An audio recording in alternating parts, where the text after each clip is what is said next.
Oh, man, what a weekend. Are you kidding me? Wrigley Field, my stepson and I, we ended up talking to the owner of the Cubs, stayed out too late. Yeah. Old man alert this weekend. Old man alert. Oh, man, how are you? It is Don't At Me, and we are locked, and we are rolling on a freaking Monday. Are you kidding me? What a weekend. The NBA was rolling. Midgie gets 3,500. How about that? I mean, that's a really big deal. I got a whole bunch of don't at me's or I ain't mad about. I ain't mad about a lot of different things that a lot of people are mad about, including a kid making, I don't know, $400,000 a year. I ain't mad about it. I ain't mad about none of it. But the news of the weekend is getting ready to happen any minute here. Elon Musk is apparently going to take over Twitter. Now, here's the deal. As you know, I'm not one of these crazy, we gotta have free speech, blah, blah, blah. I kind of sit back and I watch and I kind of laugh at some of the things that go on. And one of the things that goes on with Twitter is when they decide, well, we're not gonna let you talk because we don't like you. That's the wrong way to be. I mean, I don't care, private, public company, whatever you are, if you're going to put something on a forum that is as powerful, then just, hey, look, open it up to free speech. Certainly, you don't open it up, to profane speech. You know, you think about what's going on Twitter right now. This just kind of hit me, or maybe somebody told me, probably the latter, not the former. But anyway, when you look at Twitter, you say something against, Russian collusion. You get shut down. But you can have the most graphic sexual thing on there, and that's okay. I don't get the world we live in. I've said this many, many times. I don't understand it. But I do like the fact that Elon Musk is saying, to hell with this. We're going to go, we're going to meet, we're going to get, and he's going to own Twitter. I don't know what the big change is, and I'm not even sure I know Musk politics. I don't know. But I do know this, it feels like a win for people that don't want to be censored by the left. That's what it feels like, and we'll see whether that comes to fruition. But I think it's a great thing for most people. I think that even the founder of Twitter, Jack Dorsey, had enough, obviously, of his own company as he and the board got sideways. And now Elon Musk apparently is going to take over. And it probably will happen during this show. I mean, it's 9 o'clock on the East Coast. 9 to 11, something will probably happen. Everybody seems to think that it is, and that's a really good thing. Look, one of the, I don't know if it's the best or the worst. I don't know. You decide. But one of the main things that came out of the Donald Trump presidency, and there were a lot, don't get me wrong. I'm not saying this is the only thing. But one of them that came out was a clear divide between left and right. A clear divide. Like, it made it okay for CNN to go totally anti-Republican, anti-conservative, because that's what Donald Trump was. And it made it okay for Fox to do the same. Although I do agree that Fox far more balanced. And reason I say this is for years, I would go to sleep watching either Fox or CNN. And then once it got going and Trump's the president, what happened all of a sudden? My God. If you listened over here, particularly to CNN, it was hate this, everything the guy did was wrong. And I just didn't, it was a sour taste, so I went to 2.5 Men and 30 Rock. That is what came out of the Trump presidency, among a ton of other things. Don't get me wrong. And I'm sure there are people saying, well, you're an idiot if you think that's the only thing. Never said that's the only thing. Just said that is a clear thing that came out of the Trump presidency. It was always veiled.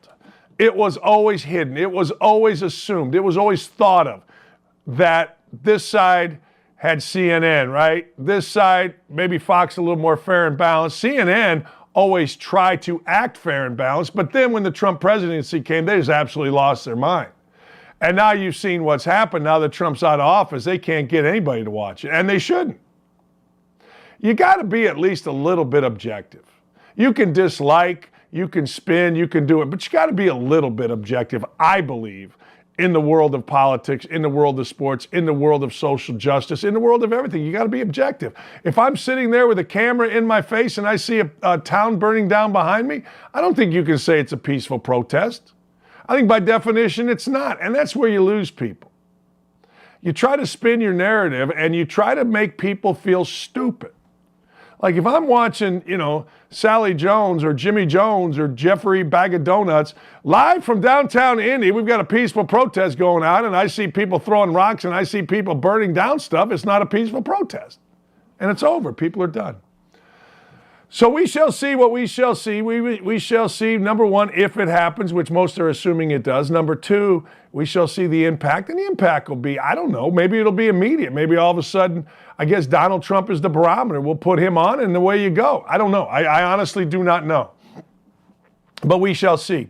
And it's an interesting time. Sports, interesting time. I don't know if you saw this, but the Pelicans without Zion Williamson, they end up winning by 15. It was closer than that. And a kid named Jose Alvarado, who I absolutely loved at Georgia Tech, just got into the you-know-what at Chris Paul, stymied him, stopped him, stripped him late, and ends up, I don't know. I don't know if he dominated the game, but I will tell you this. Alvarado was a main focus in this game. He was big time in this game. And I'm glad to see it. This is a winning kid. This is a kid that took Georgia Tech to the ACC Tournament Championship during the COVID year with no fans in the stands. Last year, actually. It was pretty good. It was really good. I love stories like that. Jalen Brunson loves stories like that. Hey, look, I get it. The best player on the court is Brandon Ingram. Brandon Ingram, what did he do? He dropped 30 last night. Valanciunas dropped 26 and McCollum 18. But it was a defense, particularly into Chris Paul, who only had like 8. He was 2 for 8 all day. It's fun to watch. I'm telling you, I'll keep saying this to you, and I won't stop saying it. One of the things that makes the NBA playoffs great is the crowds. These crowds are insane. And if you've ever been to an NBA playoff game, it's a frickin' blast. Before I get to the rest of the NBA, salud. And I think we have the graphic here. Salud, Miguel Cabrera. I remember seeing Miguel Cabrera as a 20-year-old destroy my Chicago Cubs. I was there the day after Bartman did Bartman things. I was there the next day. Kerry Wood on the stump. We knew we were coming back. Wood hits a home run. The crowd's dancing. Everything's going crazy. And then Midgie happened. I think that's what they call him. Miguel Cabrera. Oh, man. He was skinny. He was a third baseman, I think. And, man, that dude came up. I think he hit a 2 or 3 run shot. My dream of being there when the Cubs went to the World Series had to be delayed till 2016. And I've always liked the guy. I always followed the guy. Here's what I did. After that game, everybody was leaving. I had to drive back to Bowling Green. It's a long story. But I stayed around because I really didn't want to be outside. People were nuts. Cubs were eliminated. The Marlins got them. Everybody was mad at Bartman. And I watched and stood around and let the entire Wrigley Field empty out. And I saw that Dontrell Willis and a couple of players had come out of the clubhouse kind of on the steps of the dugout, and their family had all gone down there, and they were celebrating, and out came Miguel Cabrera. So I kind of went down there and just hung out. And I got to tell you, I don't know Miguel Cabrera. I never met Miguel Cabrera. I really haven't followed Miguel Cabrera since this day. Well, I did for a while. And then he went to the Tigers. Tigers stinked and found. But he seemed like the nicest dude. Like he's out there celebrating. He's just talking to fans. He was just happy. I'm sure at 20 years old, he thought every year we just go to the World Series and I hit a 3-run homer. But he just became the 7th guy in the history of Major League Baseball, 146 years of Major League Baseball, to go ahead and 500 home runs and 3,000 hits. 11 years, the guy had over 180 hits. I was kind of doing some math yesterday. I'm like, wow, man, a couple of years, I think he had over 200. That's just playing a long time and being consistently good. So congratulations. I always thought he was a really good guy. I did. I don't know. Maybe he's not. I have no idea.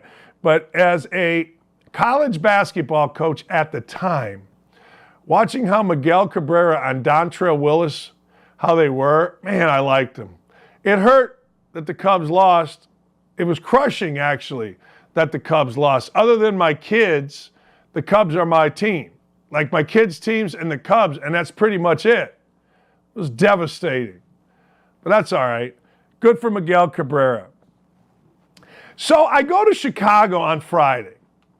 My wife and I and my stepson, we go to Chicago. We're going to stay at the Zachary right across the street. We're going to go to Wrigley Field on Friday. We're going to go to Wrigley Field on Saturday. Lee's going to do games for the Big Ten Network, and we're going to hit it, baby. You know what I mean? You get me out at 60. Woo-hoo, I'm only 59. We're rolling. So anyway, Friday it rains. So we go and decide, all right, we're going to the Cubby Bear. We're going to hit some baseballs because they got indoor cages there. So there are a lot of people there, meet some people. And they're like, hey, Dan, can't wait for the Bulls game tonight. I gotta know, the Bulls just had beaten the Bucks. Chris Middleton had just gone down. Chicago, I had so many people. There were a ton of people in and around Wrigleyville wearing, Bulls uniforms, jerseys. There were DeRozan jerseys everywhere. Michael Jordan jerseys are still hot. Chicago seriously was electric on Friday. My show was over at 2 Local. We went and got, a bite to eat and a couple beers, and then we ended up going and, waiting.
2.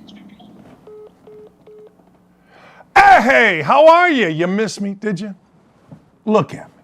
Just look at me. I was giving you all the NBA stuff, but I'm going to move on to a segment that we like to call I Ain't Mad About It. That's right. I am not mad about this. It comes from Jamarcus Ellis, who I had to suspend at Indiana. And, when I suspended him, he told me, Coach, I ain't mad about it. What are you talking about? I am a little mad about it. All right, first things first. A lot of people are mad about this. I ain't mad about it. Look, I've always said I don't care how much money college players make. I want them to make money. But I've also said, do not tell me that college players are not paid. Don't tell me that at all, because they are paid. They're absolutely paid.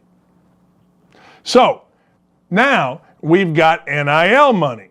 NIL, name, image, and likeness, right? But it isn't name, image, and likeness. Everybody with half a brain knew what was going to happen. And what was going to happen is this. And I think it's a perfect representation of what is happening down at the University of Miami.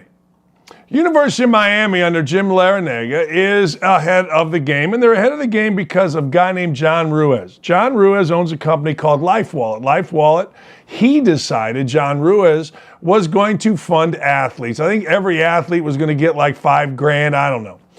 And that's just kind of for starters. And women's basketball is involved. They just got the 2 most popular TikTok twins, the Cavender twins, the transfer from Fresno State to Miami. It's simply a money deal. But the biggest announcement in this NIL, at least as an announcement, okay, there are other deals that are bigger, but this announcement goes to the core of exactly what this is. I am paying you to come here and play basketball for the University of Miami. I have a contract. Here's what John Ruiz of LifeWallet said. Breaking news. LifeWallet is proud to announce Nigel Pack has officially committed to Miami as a basketball player. The biggest LifeWallet deal to date. 2 years, $800,000, a total of $400,000 per year, plus a car for a kid named Nigel Pack. Now, Nigel Pack was good enough basically to get his previous coach, Bruce Weber, fired. Nigel Pack was at Kansas State. And Nigel Pack is from right over here. I think his went to school, I don't know, 20 minutes from here in Indianapolis. And I say good for Nigel Pack. Nigel Pack averaged 17, 3 rebounds, 2 assists. Go get him. And was good enough at 6 foot tall point guard to get his coach fired. So now this guy Ruiz says, hey, look, I'm going to give you a 2-year deal. A car would have been enough, right? But a 2-year deal, $400,000 a piece, and a car. And the thing that makes this deal different is this. I think when Nick Saban came out and said Bryce Young was making 7 figures, we're like, okay. We've never really seen it thrown into our face like that. You know, we've never really seen it as a contract with a separate entity from the university. I think, at least for me, I know where I was. I was at Wrigley Field, and I saw it, and I'm like, wow. First, I thought it was, I didn't know who Ruiz was. I had forgotten. I thought it was Michigan. I'm like, go blue. There you go. And then I realized, wait a second, this is Miami.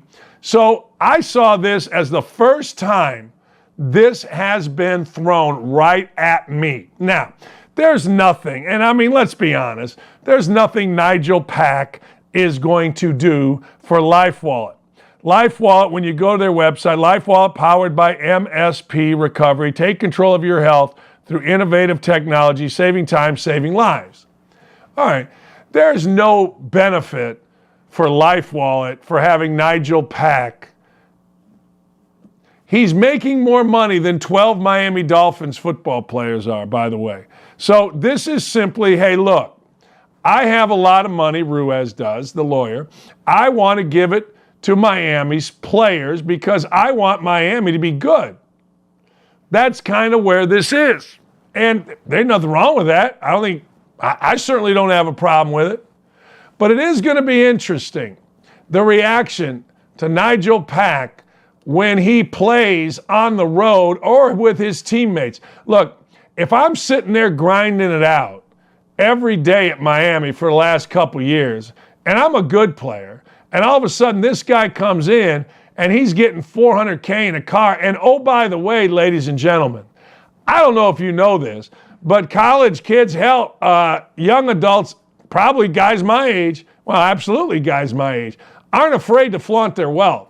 And I got to tell you, this is an interesting deal floating around the University of Miami. You got football players who probably, I would guess, have no respect for basketball players because football rules the roost. There's always this clash when you get on college campuses.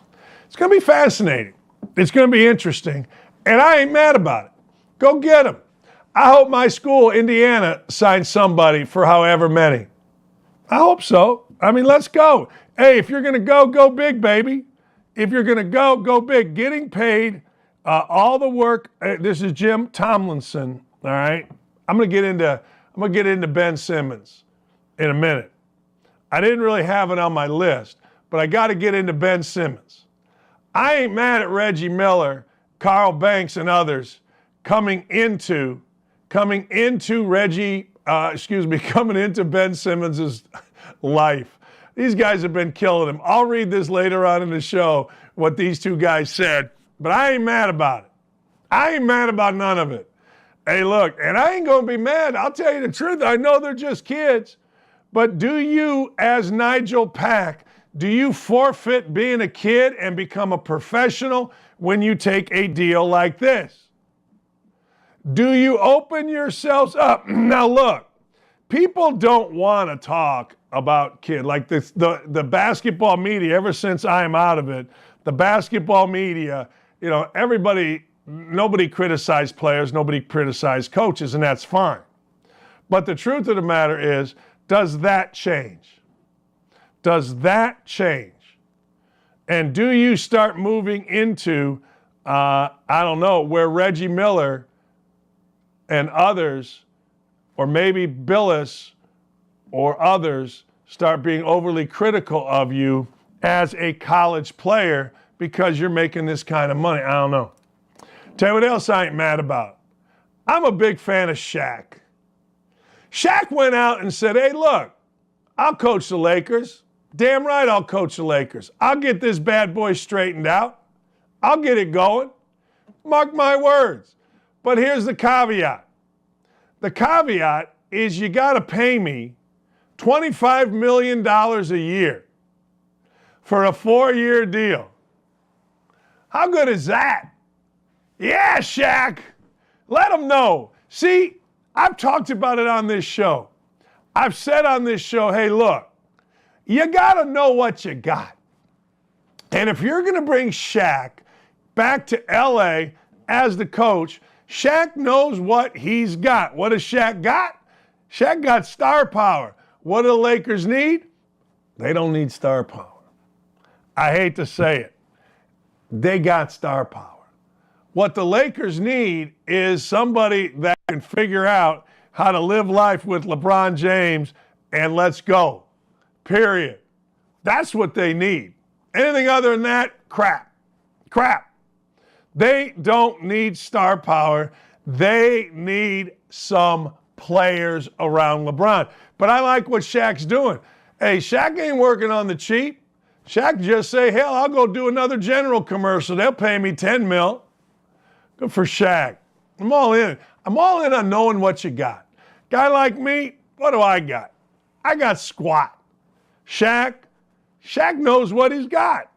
And I ain't mad about it, ladies and gentlemen. I ain't mad about it even a skosh. Tell you what else. Tell you what I ain't mad about either. I got a bunch of notes on this. I got a ton of notes on this. I am not mad at the NFL playing games on Christmas. They're going to have 3. You know, last year, let me go through a couple last year's games for you. Last year, Indianapolis, Arizona, which was great for us in Indianapolis, right? I mean, it was fun. It got 12.6 million viewers. It was the second highest in the history of the NFL Network. Second highest. Now, those are two mid-market teams, right? That's not like a New York team against an LA team. Those are two mid-market teams. They're nice, they're fun, let's go. But it's not like, oh man. I mean, the Colts are all right. 500 team. Kyler Murray's interesting. Let me go the other way. Last year, Green Bay over Cleveland. Now think about that. Green Bay, smallest market, maybe in professional sports, beat Cleveland 24-22. 28.6 million viewers. Third most watched game of the year on Christmas Day. What else do we got to do? You know what I mean? Like what? Christmas Day is normally for the NFL, normally for the NBA. Guess what? Screw that. They decided, they being the NFL, let's get in on this juice. Let's get 28 mil watching our game. It's a little more than the hundo of you that are watching this show, but hey, we'll build it and you will come. But I just thought, man, oh man, that's the smartest thing ever. So this year there's going to be 3 games. 2 afternoon games, one on Fox and one on CBS, one primetime game on NBC, and I got to tell you, you got to do it. You got to do it.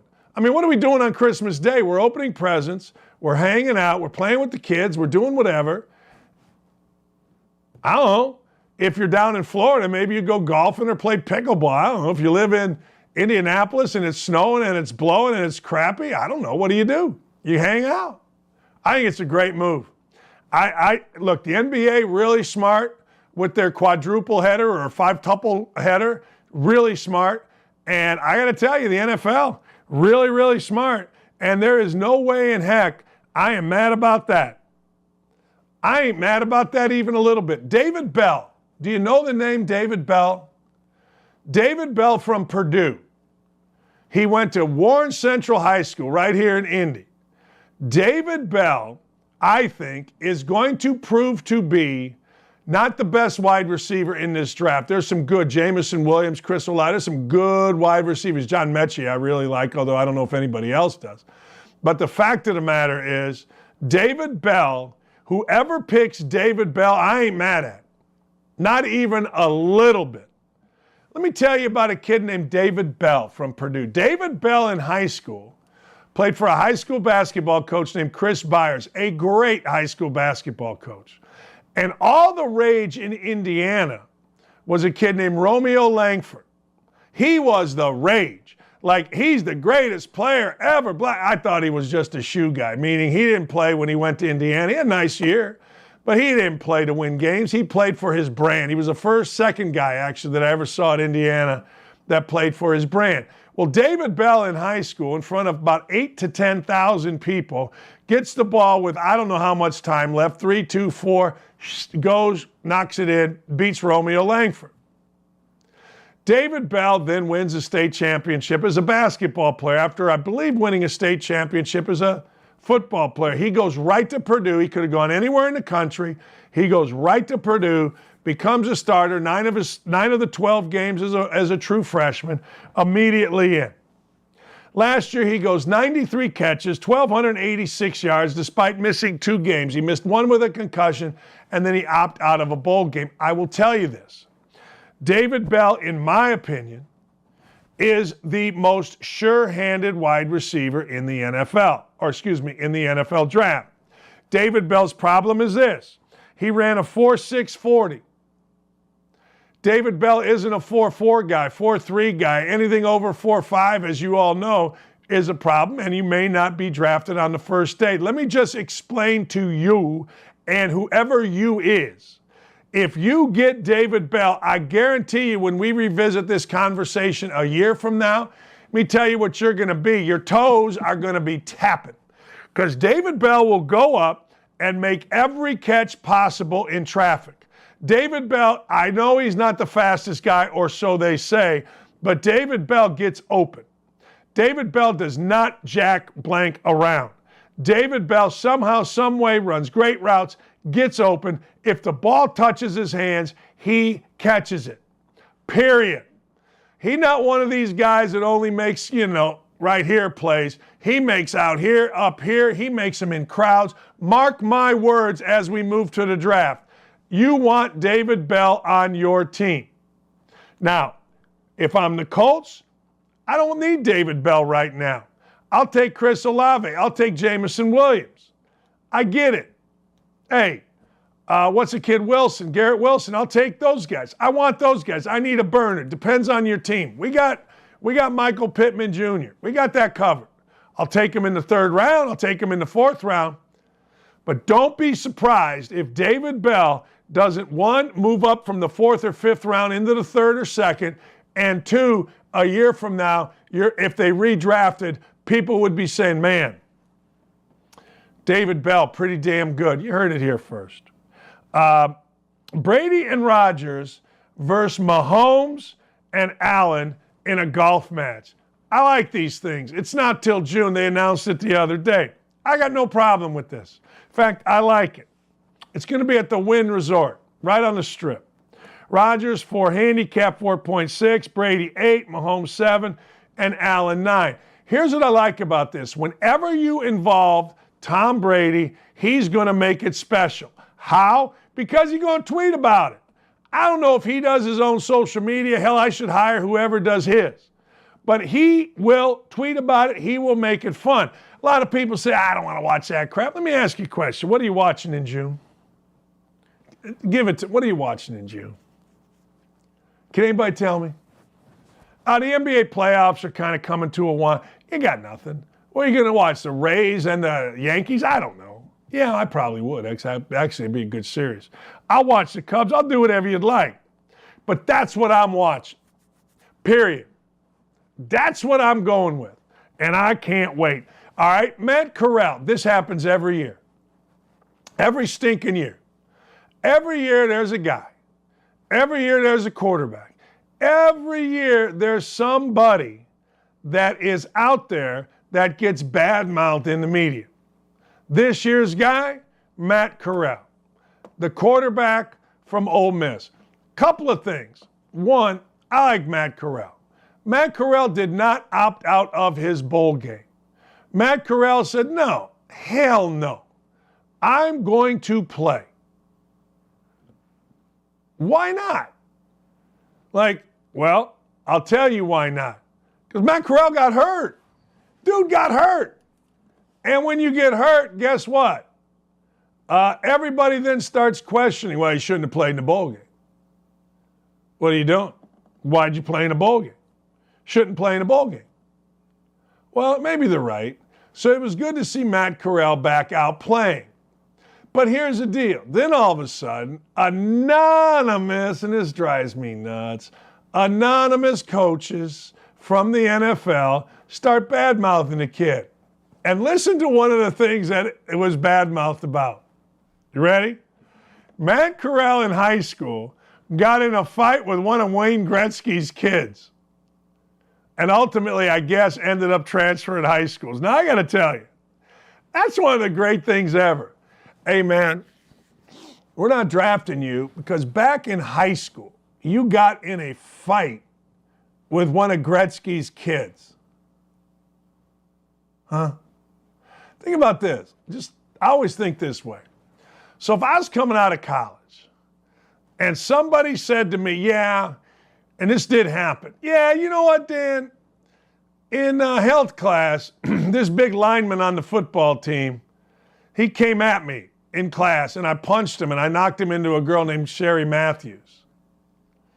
I gave him a black eye, all that kind of stuff. He called me a name. I got up. I said, what'd you say?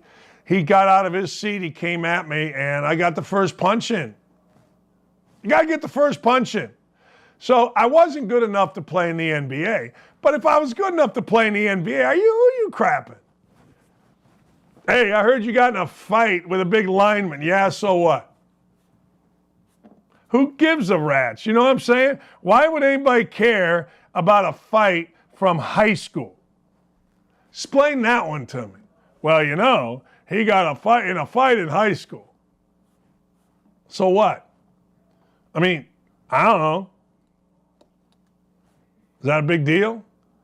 I always look backwards. So by the time I was a junior or senior in college, who cares about a fight in high school? But anyway, that was one of the things on Matt Corral. Now I'm really rooting for Matt Corral, right? I don't know the dude. I watched him play. He's in Lane Kiffin's system. So they made all this stuff about Matt Corral. He's a system quarterback, blah, blah, blah. Okay, fine. That's all fine. But then the anonymous frickin' sources went out and started this. Oh, he's a party guy. Well, good. He's in college. Nah, he's a party guy. Nah, we can't have a guy that parties. What? And what is a party guy anyway? What, he goes to parties? On a Saturday night in college, he's not sitting in his room with the Christian or at the Christian Science reading room reading the monitor. What is a party guy? Explain this to me, will you please? Will somebody please explain to me a party guy? I was going to give you my phone number, 317-239-1070. Give me a call. Tell me what a party guy is. What the hell are we talking about here? As the great, well, every guy that ever grew up in Gary, Indiana would say, get out of here. Get out of here with that party guy. Hey, look, can he throw it? Can he sling the caca? Can he get it from here to there? If he can't, I'm in. If he can't, I'm out. That's simple. What's the problem? Party guy. Good for Matt Corral. Tell you what we need more of. We need dudes that can drink till 3 in the morning, go out, throw 4 touchdown passes, puke in a bucket, and then go date a starlet. That's what we need more of in this world. We got too many fake good guys. They're all fake good guys. They're what are they, 24 to 27 years old, and everybody acts like they're 50 years old? Nuh-uh. No. We need somebody that can go booze it up. What time's the game?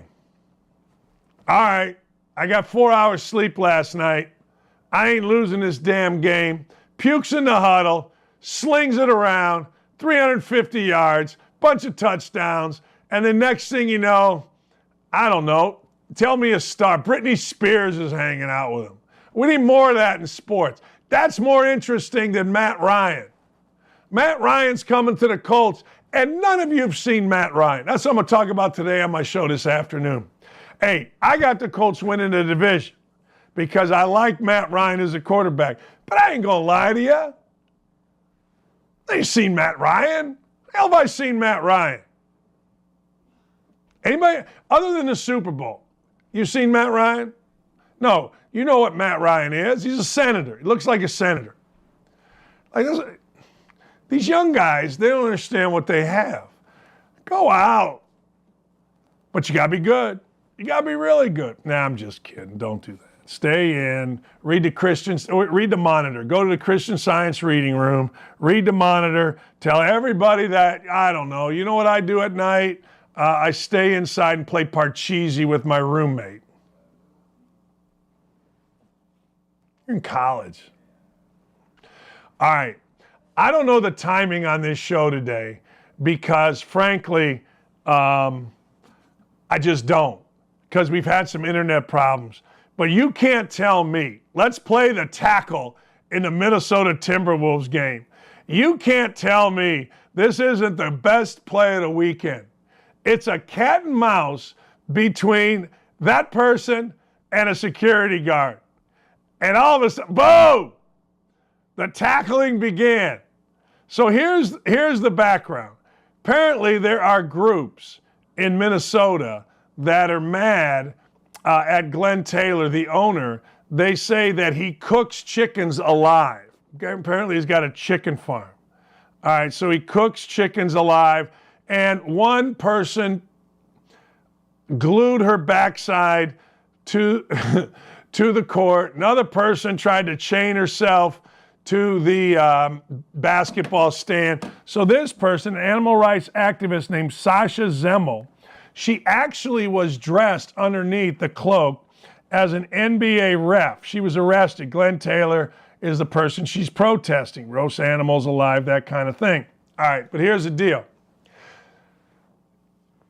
You can see it on the video. The woman, Sasha, came down, or maybe it was her seats in the second row. The security guard was right here. And you can kind of see on the video, there's a tackle on the court. The security guard was eyeballing Sasha. She had eyes on her. Sasha goes running on, and I mean the security guard split the A-gap, made a flying tackle, and you saw the rest. It's the greatest play of the weekend. Midgie, I know you got 300 or 3,000 hits now. Awesome. Hey, Trae Young, the floater Friday night over Jimmy Butler, fantastic. The defensive effort of Jose Alvarado against Chris Paul, wonderful.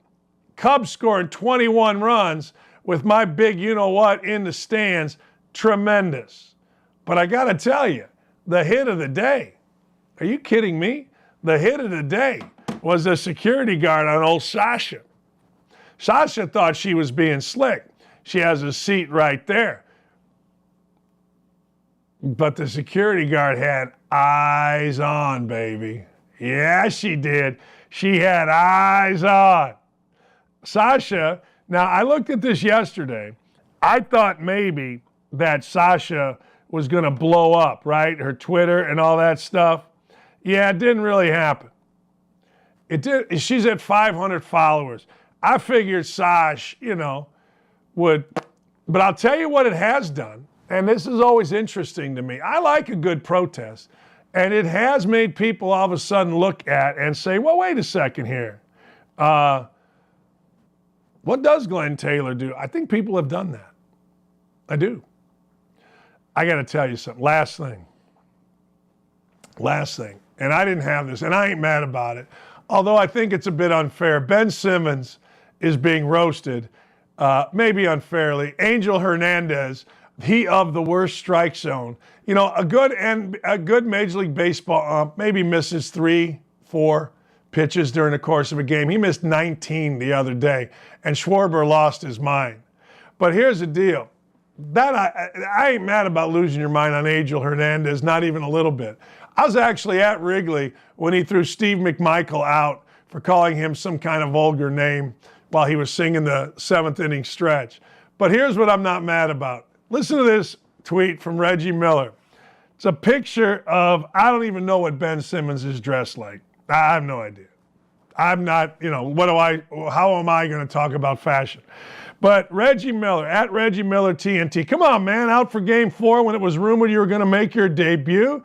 This dude, this is the tough part, 0 competitive fire.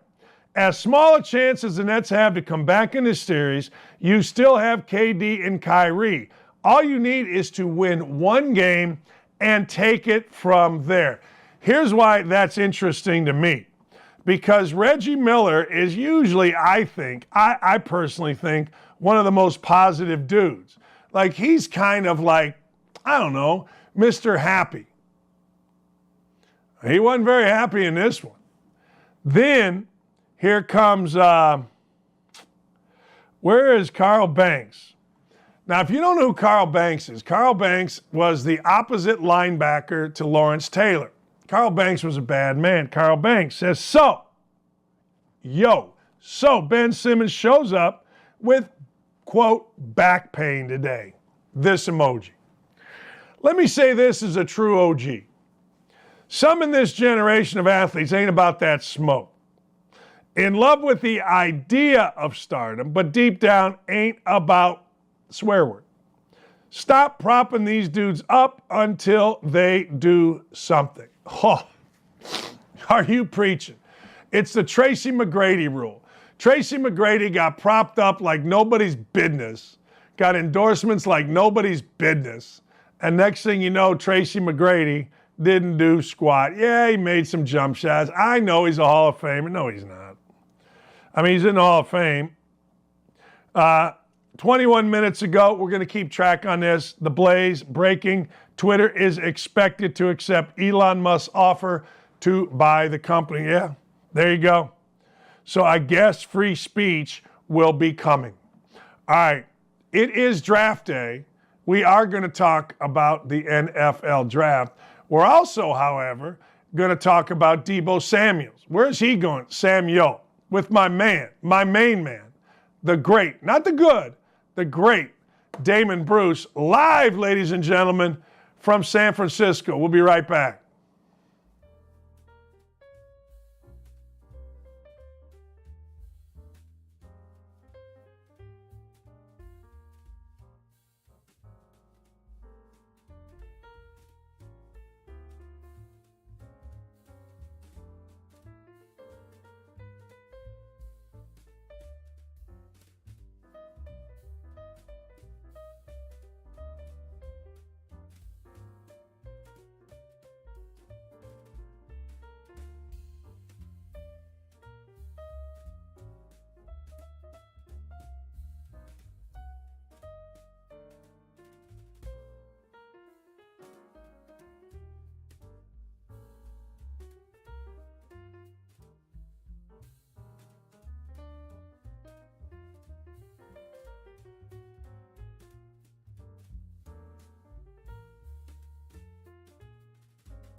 if anyone's still out there, welcome. We got a best guest you're ever going to hear, the great Damon. Bruce, you hear him, you know him, you love him, 2 to 6, 95.7.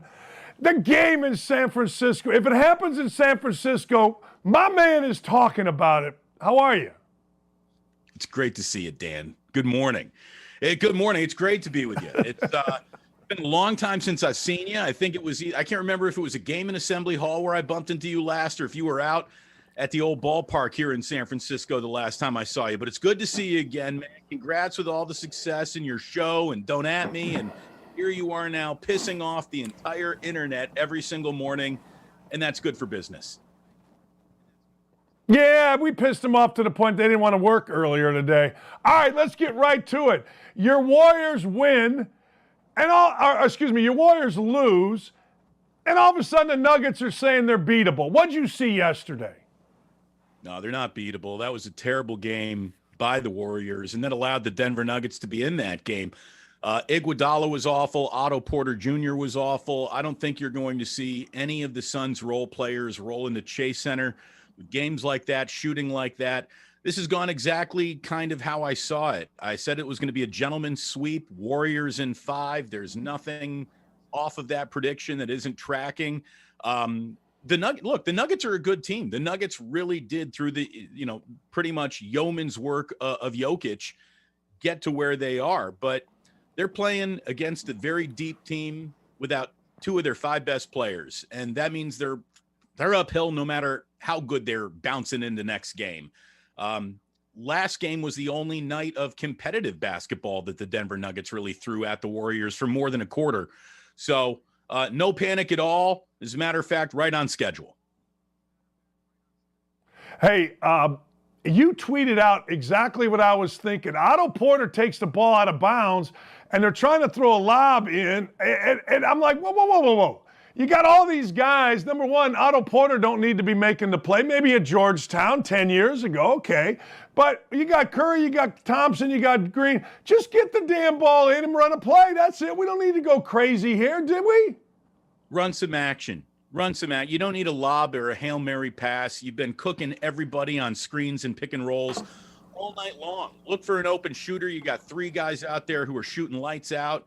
So, yeah, I thought it was an odd choice. The Denver Nuggets, everyone's seen the Jokic calling for the lob highlight from him on the sidelines. Like, everyone was all over that moment, except the Warriors. It was a poorly executed pass and play to an Andrew Wiggins who wasn't particularly finishing well that night. So it was an odd choice.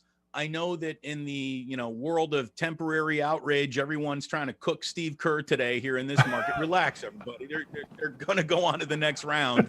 But that was, it was a bad sideline out of bounds play. Full stop. And if they could do it again, they'd probably do something else. Yeah, I mean, and if they're in the same spot, they won't do it. I mean, hey, let me go this route with you, because when I talk to NBA people, man, they love the Suns. Everybody loves the Suns. I don't think you love the Suns without Devin Booker. I'm sure, I don't know. I think they'll get through the first round. In the pantheon of the West, are the Warriors the favorite? I mean, here's the thing. The Phoenix Suns had the kind of season where they had so many numbers and analytic crunch numbers and crunch time performance numbers. Like, they were putting up the kind of numbers that Warriors fans were using just a few years ago to explain how good the Warriors were. So just to complete the logical loop, like, you had to give the same respect, I thought, to the Phoenix Suns. They're very good, but without Devin Booker. I mean, whenever an NBA team loses a crucial piece at this time of the year, you got to rethink everything. I mean, that's just kind of how it goes. So without Devin Booker, they're not the Phoenix Suns the same way that without Klay Thompson or without Draymond Green, the Golden State Warriors can't really be the Golden State Warriors. Let's see if he is back by the Western Conference Finals, if it really is going to be Warriors-Suns Western Conference Finals. I tell you, the Warriors match up well with the Suns with or without Devin Booker. With him, it's going to be an uphill battle. I mean, I'm in the make no predictions business about as wide open an NBA tournament as I can remember seeing, and all these little injuries that are popping up have just, it just muddled up any sort of prediction you might want to make. It's crazy how wide open this feels right now. You have the glorious Indiana flag right behind your even more glorious head of hair. And yeah. So common sense would say, well, you went to Indiana, so you're an NCAA tournament guy. That's what people say to me all the time. And I go, wait a second. You mentioned the tournament, the NBA tournament with the craziness of these crowds and the level of play. I don't know, man. This is pretty damn good to watch. Let's put it that. I'm not going to compare. I like watching them both, but this ain't bad, man. This is pretty fun. They're two totally different things. I mean, they really are. The NBA and college basketball have branched off into, they're almost, I mean, sure, it's the same sport technically, but it's played so much differently. As much as the college game wants to mimic the program at times, there just isn't a skill level there. It's funny, my wife, who went to Cal, so she doesn't know anything about good college basketball for a real long time. You know, she'll watch me watch an IU game and then flip over to an NBA game, and she said, this is just like, it's the difference between remedial reading and being in an Ivy League school. And it really is. The game is so much slower. It's so less athletic at the college level, even the blue bloods, compared to what we're seeing in the NBA. I don't know about you, Dan, but I don't think I've ever seen a more talented league top to bottom. I mean, everyone always had 4 or 5 really good players. You can extend that now to where 10th men in the modern NBA would have been all-stars just 2 decades ago. It's a staggering amount of talent in this league, and that's what drives it. And that's what almost eliminates it from the one and done scenario that makes the NCAA tournament so intoxicating. You need a series to figure out who's really got the better team at the level of the NBA. And I think that the one game play-in tournament that they've kind of invented, I fear change. As someone who grew up a Cubs fan, I do not like change for the most part, but I got to admit, it sucked me in, man. It's really good when you put a one and done, whenever you can jump right to a game 7 in a series, and that's what those play-ins are. It's fantastic drama. It really is. The NBA is my favorite show on television every night. I love the NBA. Wow.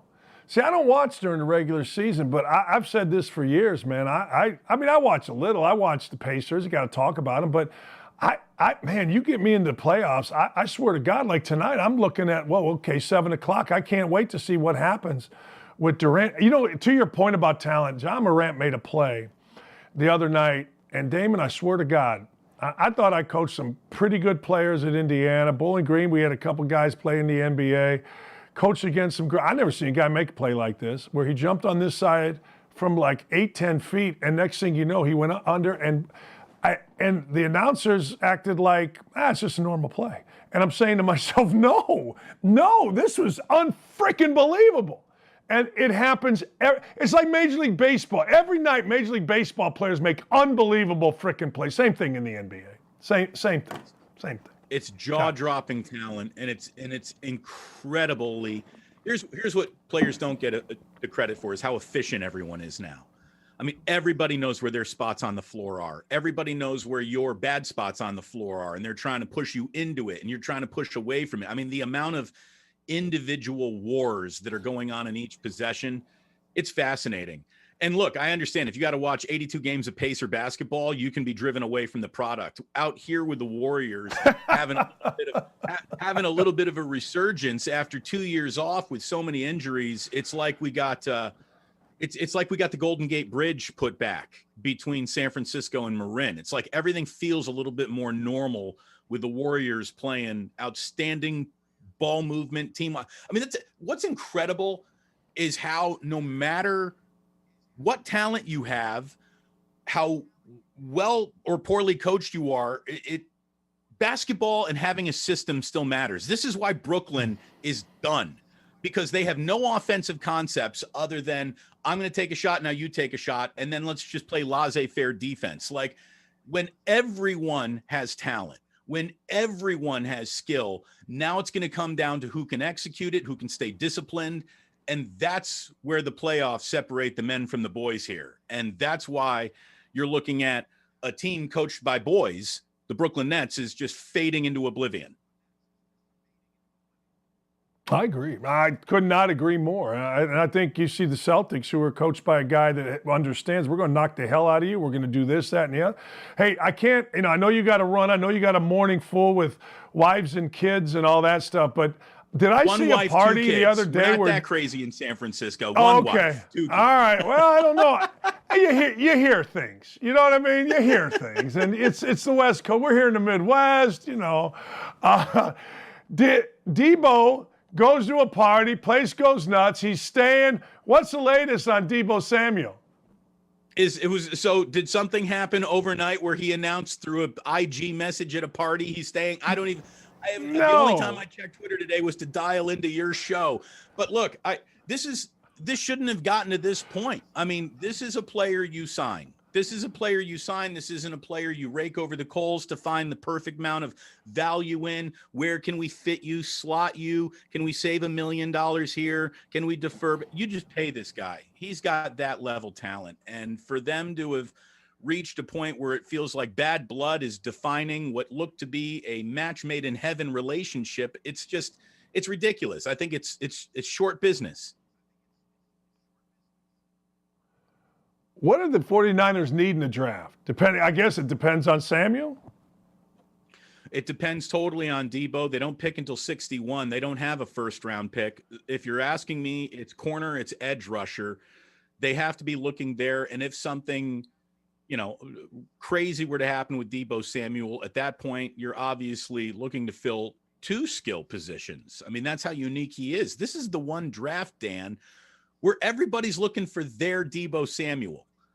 So I don't know how the 49ers could really walk away from the real Debo Samuel, looking for more Debo Samuel-y type of players. That seems nuts to me. So I think they get this deal done. I'd be shocked if they didn't.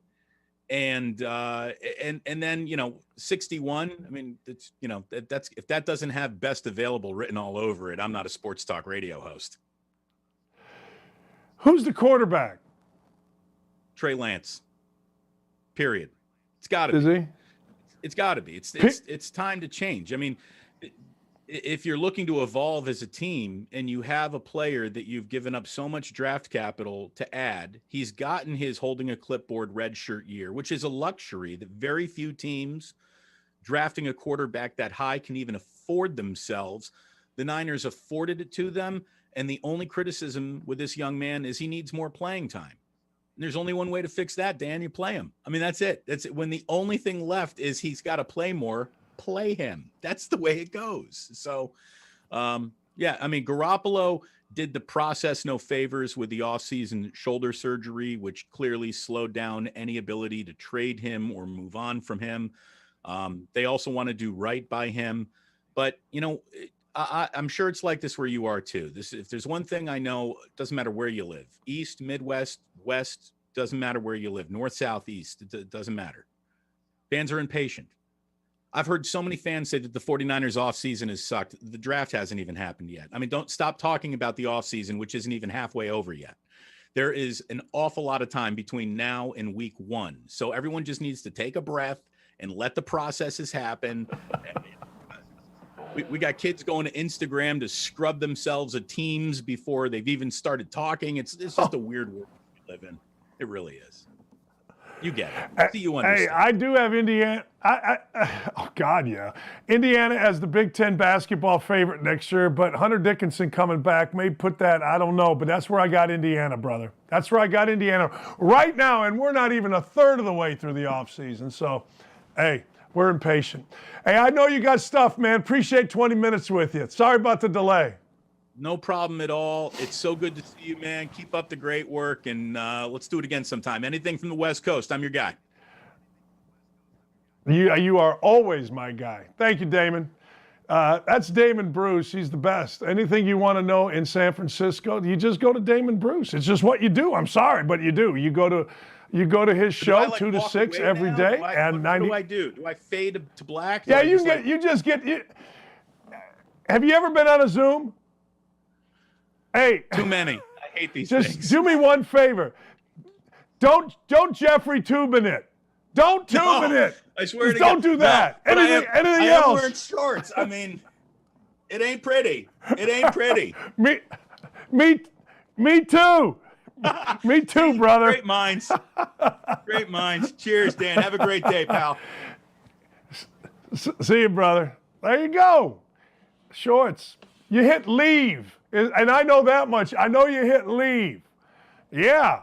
Damon Bruce, 95.7 the game. Great stuff, man. It is a draft like none other. It's just as simple as I can make it. This is the oddest draft, I think, I don't know, that I can remember because, frankly, I don't think there is a single guy in it that you're going to say to me, we got our guy. And I mean, really mean it. You know what I mean by that? Like, really mean. I guess I should have left these in, huh? But I mean, really mean it. And I mean, go, hey, we got our guy. Like, Colts are the 42nd pick. I don't know who the hell the guy is with the 42nd pick. Shoot. Why would I mess around with this in the middle of the show? I don't know, but that's the show you got. 42nd pick, 41st pick, 48th pick, 61st pick. We got our guy.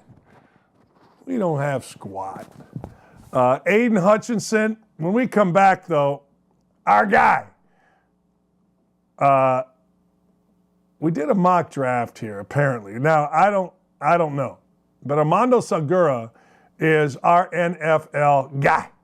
And he put out his one and only mock draft.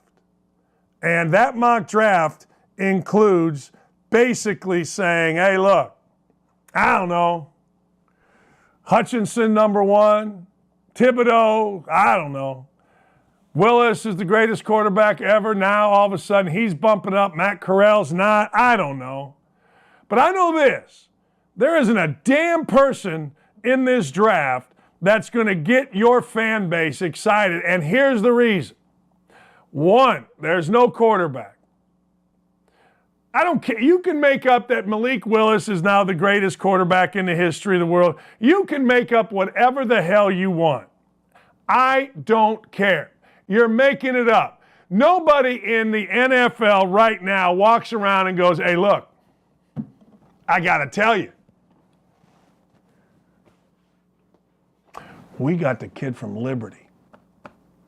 He's going to be our quarterback. Not one human being ever says that. And don't at me, people. You know, that kid from Liberty, he fell right in our lap. I got two words for you, my backside. So all this stuff, just stop it. We're going to talk to Armando Salguero, and we're going to talk about simply this. Who does he think a year from now, when we reshuffle this whole thing, is going to be the guy? Is it going to be Hutchinson? I don't know. I mean, I watched him play. I'll tell you this, though, he got about 10 times better stats than the kid that played for the Colts, Kwity Paye, who was a first-round pick from Michigan. And I don't know, it looked to me like Hutchinson would be the one that was double-teamed, not Kwity Paye, just me. Is it Thibodeau? I don't know.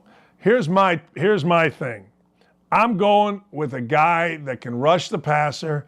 I'm going with a guy that can block the rusher, or I'm going with a guy that can sling it. That's it. That's it. We sit here with the Colts, and we got the 6th pick in the draft as a guard. Quentin Nelson. Yeah, but he's generational. Shut up.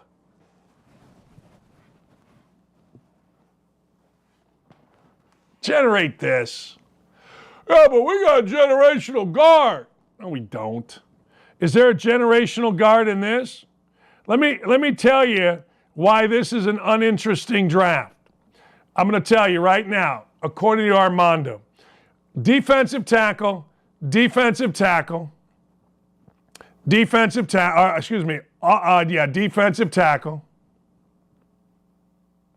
cornerback, offensive tackle, cornerback, defensive end, left tackle, and finally a wide receiver.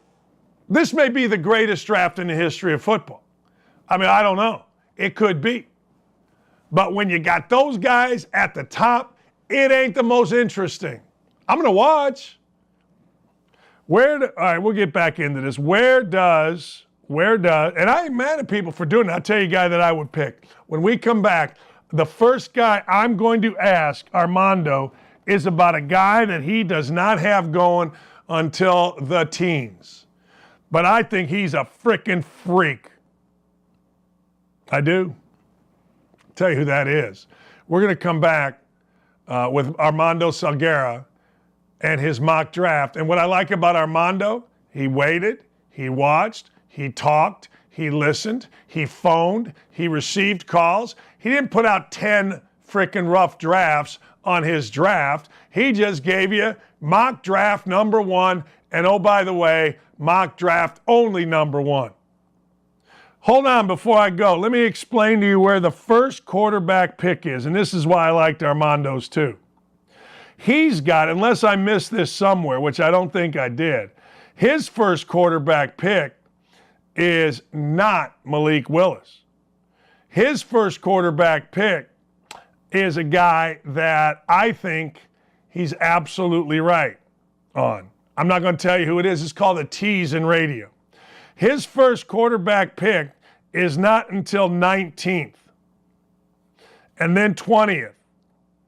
So he has right now, he has right now 2 quarterbacks picked in the first round. There you go. That's it. Me likey. You know what's else so stupid? Don't have 2 or 3 rounds of mock drafts. That's just dumb. That's just real dumb. Nobody needs 2 or 3 rounds. You don't have any idea what's going to happen in the first round. Remember a couple years ago, All-Pro Darius Leonard was selected, and a bunch of people say it was the worst pick in the draft? Stop it, stupid. Be right back. Armando Salguero joins in a moment.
All right, there's a lot of guys out there that put out mock drafts. I'm going to tell you why Armando Salguero is my favorite, because he says right from the get-go, what follows is the Outkick mock draft, of which there will only be one, because we got as close to right as we could the first time.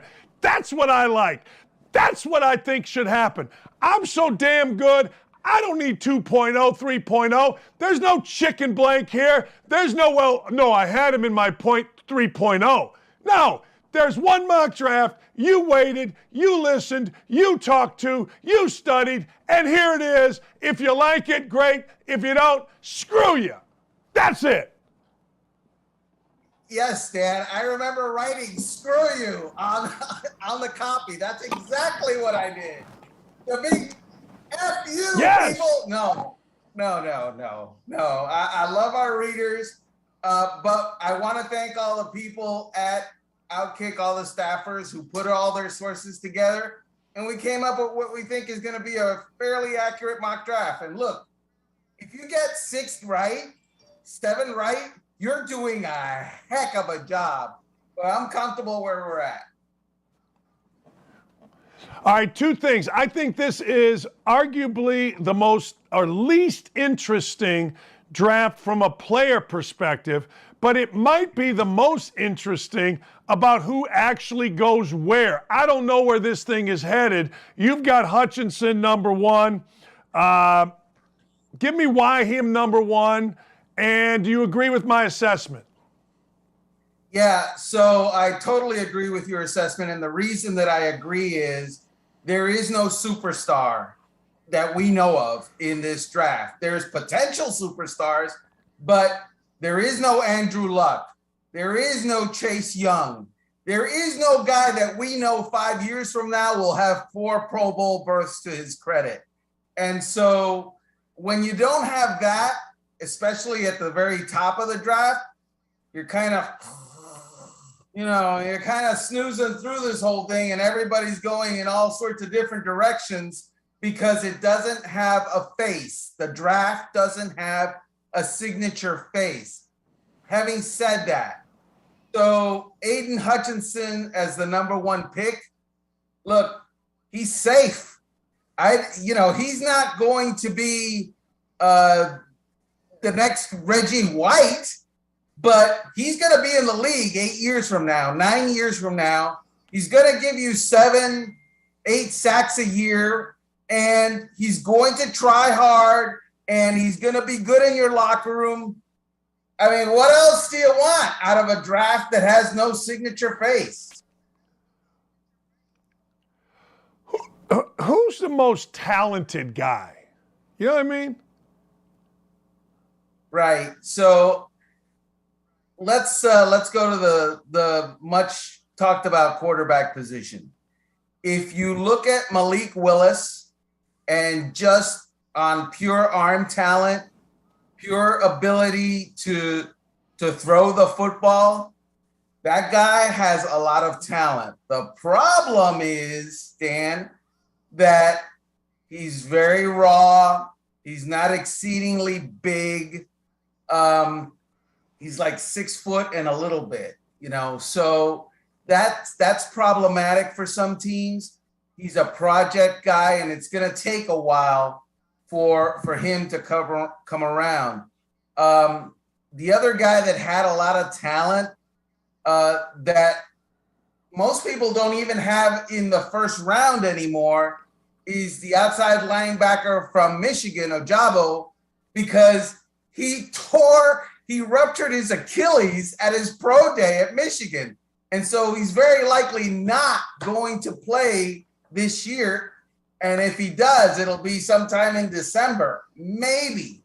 So obviously a great pass rush project who now is injured. It's one of those things where everything that you figure could hurt the draft, it's happening. It's absolutely happening. So there's that. You like Kenny Pickett to be the first quarterback pick by the Saints. I do. I can just imagine Jameis Winston tuning into the draft and watching them pick Kenny Pickett. He will go bonkers. He will lose his mind because they need a left tackle and they need one very seriously. But where the Saints are picking, unless they're going to trade up, they have 2 first-round picks.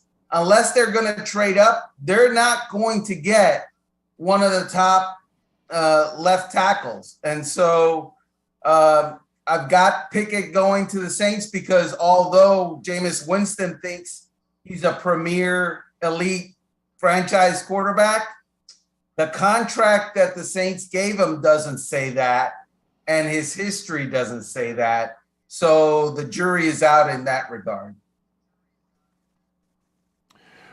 All right. I watched some stuff. I think Jordan Davis of Georgia is a freaking stud. Like, I think he is potentially, I'm not, one of the guys that a year from now, people are going to say, whoa, why the hell did we pass on him? Am I overrating him, the kid from Georgia? I love that you picked him out because he was He was great at the end of last season when it counted the most, when Georgia needed big games from big time players in big time moments. And he delivered against Alabama, in the playoffs, in other words. And so I've got him, Outkick has him going number 13 to Houston, because I think Nick Caserio, although Nick Caserio could also use some linebacker help and some offensive line help and some receiver help and some tight end help and some offensive line help. I think he's going to like the tape on this kid and go in that direction.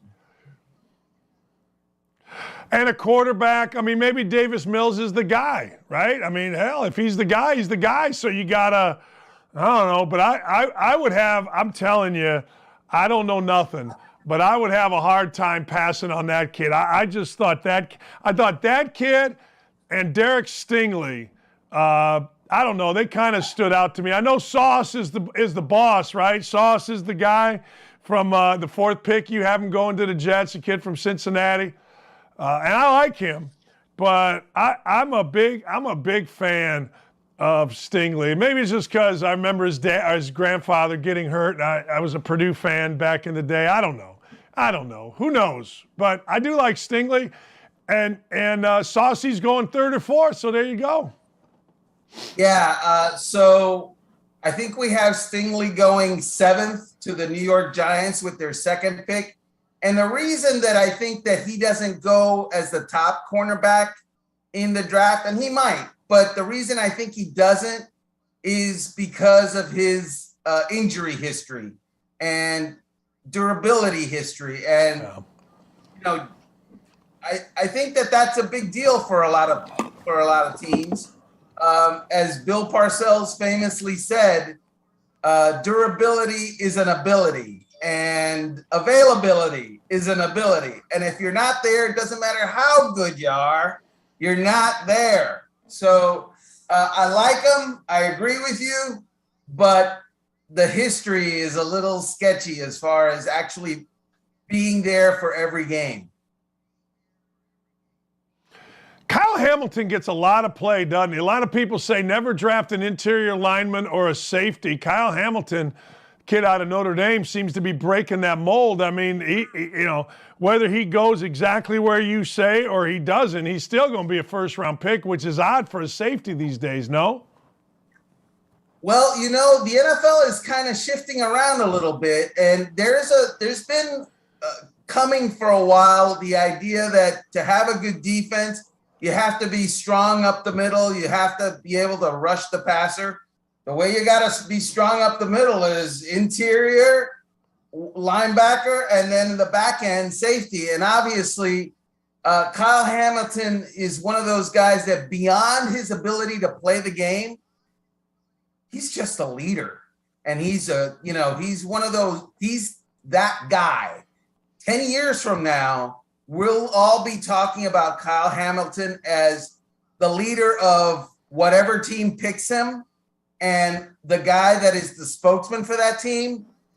And oh, by the way, also the playmaker on the defense for that team. I'm sitting here in Indianapolis. We don't have a pick in the first round. We're 41 or 42. I can never remember.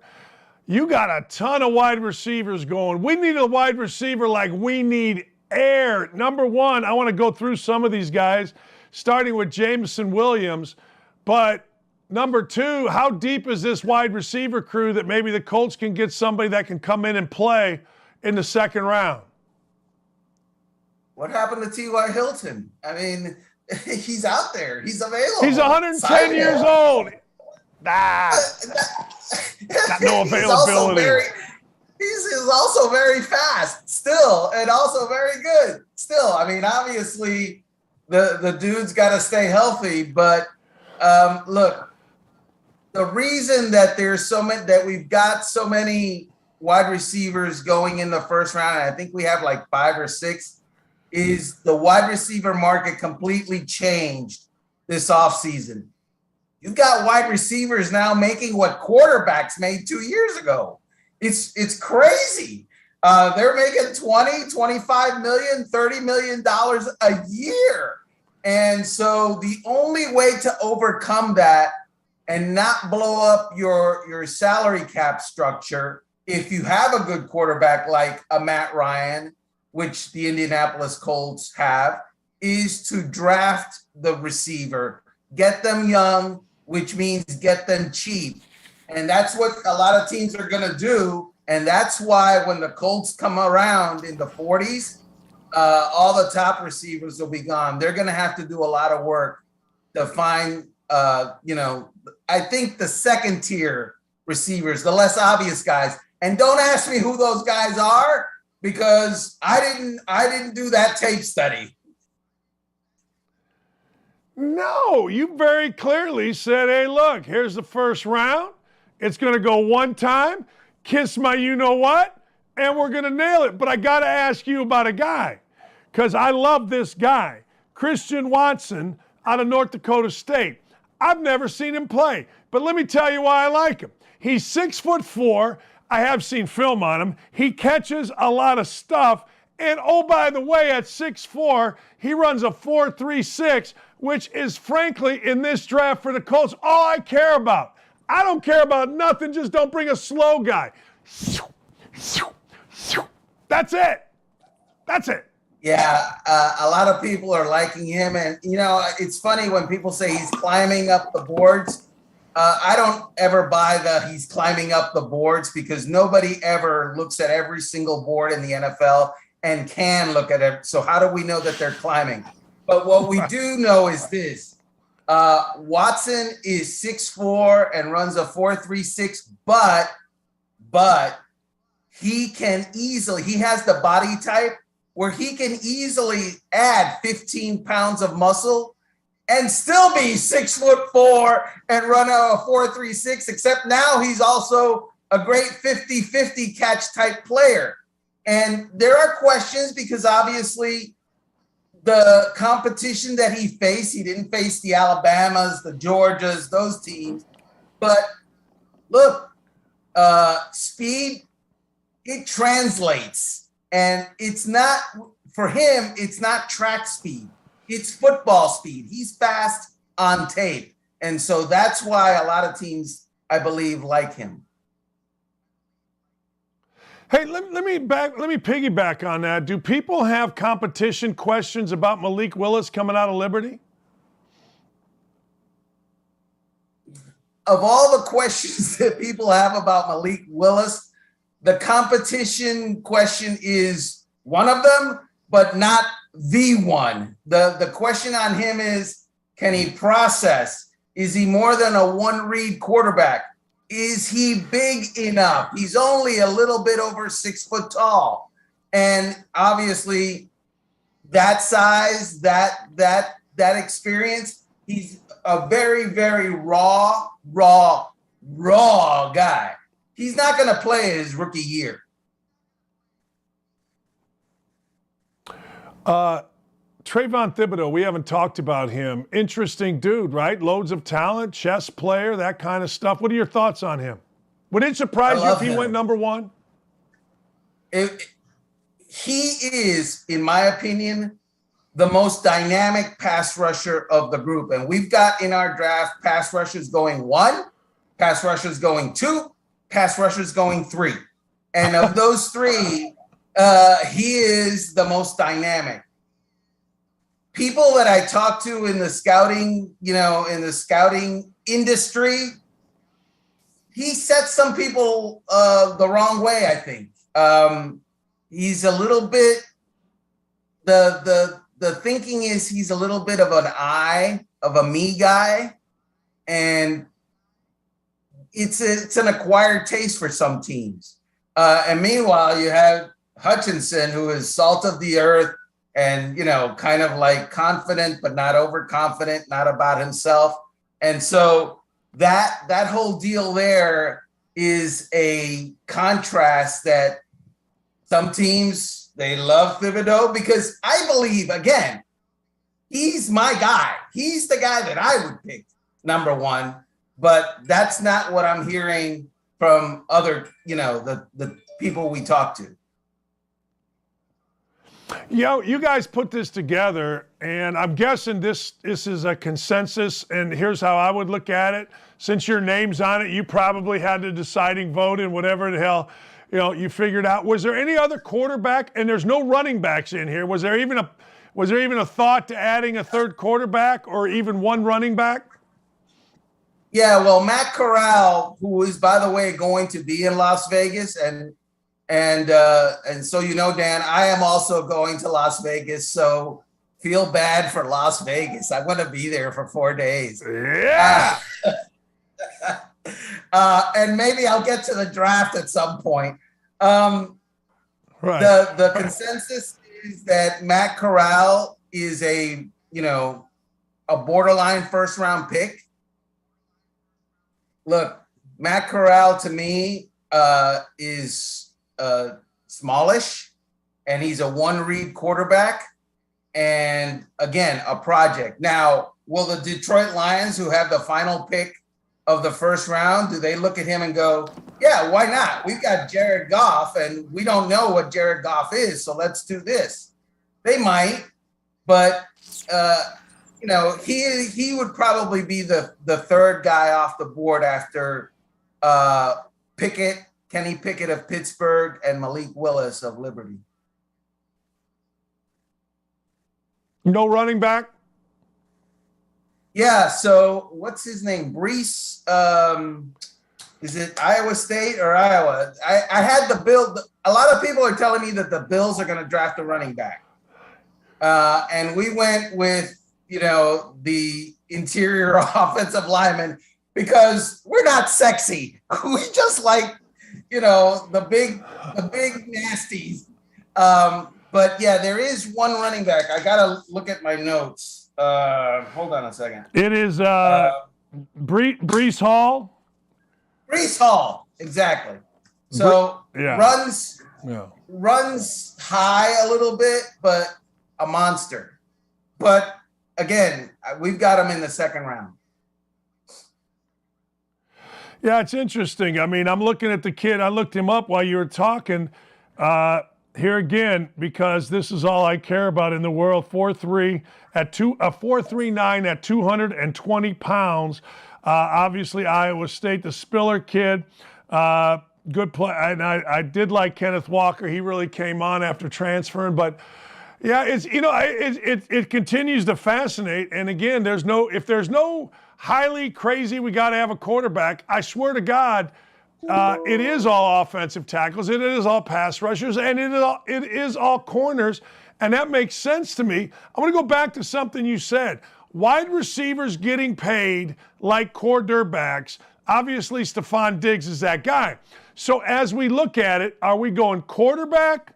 I'm talking about just being paid now, Armando. Quarterback, wide receiver, next would be left tackle, then next would be cornerback. Is that how this is setting up in terms of who's getting paid?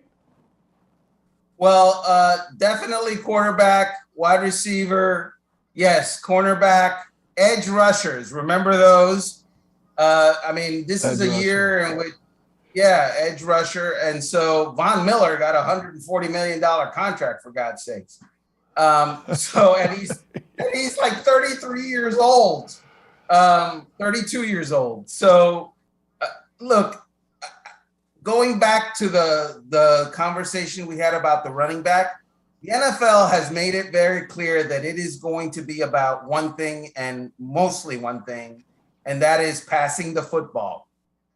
And if you're about passing the football and the game is skewed towards that, you have to be able to have the quarterback and the receivers and the protection to do that.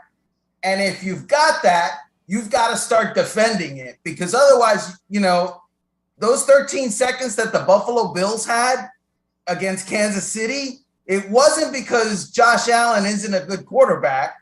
It's because they didn't have a way to defend the pass in the final 13 seconds of a game. So they went out and they got a closer in Von Miller, whose job it is to say, no. These final 13 seconds belong to me. Patrick Mahomes, not to you.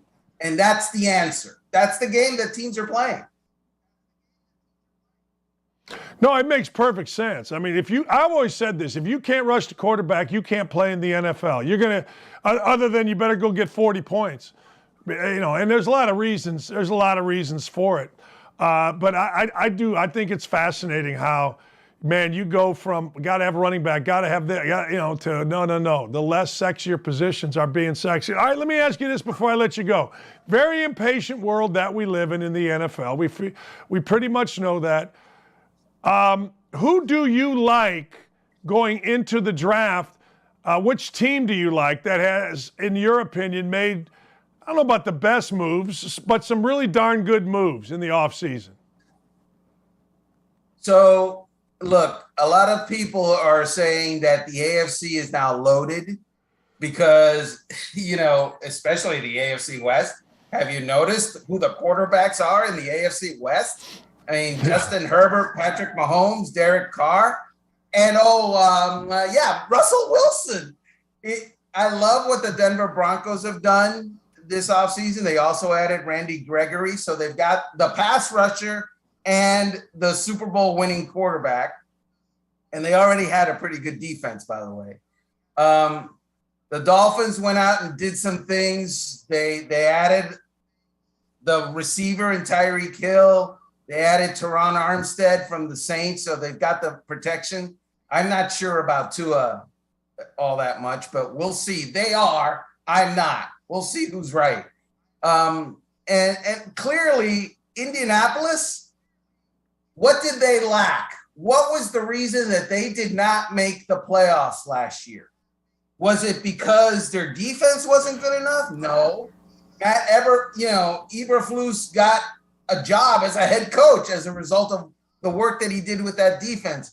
Was it the running game? No. They have arguably the best running back in the NFL last year, and so the offensive line is fun. It might have been the quarterback. It might have been the quarterback that they traded. And then they got Matt Ryan, and I just love what they did. They got rid of Carson Wentz before they knew Matt Ryan would ever be available. It's like that is a boss move right there, because how do you dump your current girlfriend without having, prospects of a new girlfriend down in the pipeline? And they did. They did not. And yet they found a older but hotter girlfriend, which is amazing. Hey, you're preaching to the choir. I just hope they can find a wide receiver, and I hope Stephen Gilmore, I hope he stays healthy. That's, you know what's funny? I only have a minute or so, but honest to God, I've watched every Sunday, and the one team that I don't think I've watched in 5 years, or at least since the Super Bowl, is the Atlanta Falcons. Like, I thought they're the most uninteresting team, so people always ask me about Matt Ryan. I go, I don't know, he looks like a senator, so that's good enough for me, man. I don't know. I think people are going to see exactly how good Matt Ryan really is. He got a bad situation in Atlanta. They just bled talent left and right. And oh, by the way, 3 coaches in the last 5 years or so. So, it was time to move on. But Matt Ryan, I think, will be a very pleasant surprise for the Indianapolis Colts. I used to tell my players this. My father used to tell me this every time I went out. Armando, in Vegas, avoid arrest. Whatever you got to do, just avoid arrest. That's it. That's the Dakich family. I'll do my best, Dad. Avoid arrest. Thank you. Thank you for that advice. Thank you. Thank you, my friend. Yes. Hey, that's sound advice. When people look at me. One of my players at Bowling Green got mad at me one time. He's like, you can't say that, coach. Like, avoid arrest. Armando's great. Go to Outkick.com, read him on Twitter. He'll get about 9 of these right, probably, maybe 10, because he did it smart. He listened, he paid attention, and away you go. Hey, I got to thank Ryan and Dylan for hooking us up. We had a bad storm here last night at the crib, and apparently my My internet was not great. It was acting up as we started. I was very unhappy with my internet, but we've persevered through. All you guys, El Presidente, Jennifer, Van Pastor, man, Joe to the Sea, everybody that's on the YouTube chat, thank you. Thanks for hanging in here with us. Our numbers got pretty good as we went through today. Tomorrow, Bobby Carpenter is going to join us. We're going to have you covered for the draft. Jim Nagy is the executive director, former NFL Super Bowl winning scout. He's going to join us, executive director of the Senior Bowl. Nobody knows these players like Jim. So Jim and Bobby are going to join us. We're going to get you set. Those of you, let's jump on over at 12 o'clock, 107.5 The Fan. Always, we're on Twitter. And ladies and gentlemen, I do a TikTok video before every damn show. That's right. We're on TikTok. Hey, have a great afternoon, everybody. Hey, by the way, I didn't get into this, but I was watching Get Up this morning, and one of my favorite guys is Tim Legler. But when Tim Legler, Jay Williams, and Mike Greenberg said that Steve Nash isn't at least partially to blame for the Nets, my backside. Here's what they need to do tonight. Put Kevin Durant in the post. We'll talk to you tomorrow. Guys, thanks for everything. Thanks for listening. Dakich, you know this. Out.